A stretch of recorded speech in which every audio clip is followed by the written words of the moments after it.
What's up mga kapuso? Ito po ang mga kapanapanabik na ganap dito lamang po sa ating kapatid dahil na nga po nakakatindig balahibo na ang bawat eksena dito lalo pat nalaman na nga ni Rosel na si Belle nga ang kanyang matagal nang hinahanap na anak mga kapuso. Samantala, nasa ospital naman itong si Jacinta dahil sa ginawa ni Tali na pagsabotahe dito sa pagkain na ginawa ni Belle para kay Jacinta.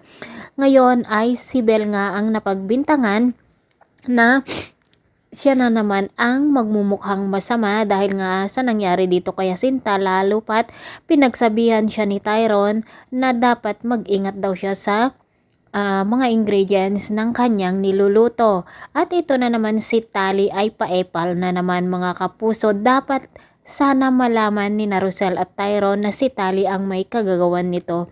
At sana hindi naman mawala itong si Jacinta dahil nga critical daw ang kanyang kalagayan.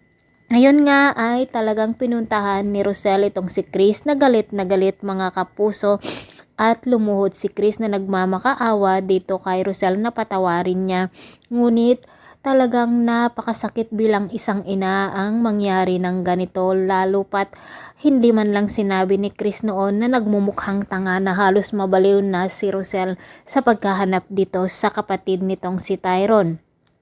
Ngayon ay ano kayang parusang ipapataw ni Rosel dito kay Chris? Ngayon naman hindi pa alam ni Rosel ang mga nangyayari dito sa cafe.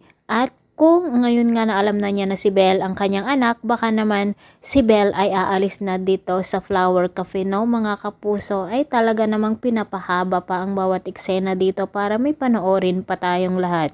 Pakaabangan po natin mga kapuso ang bawat yugto dito lamang po sa ating kapatid. Maraming salamat. Bye-bye.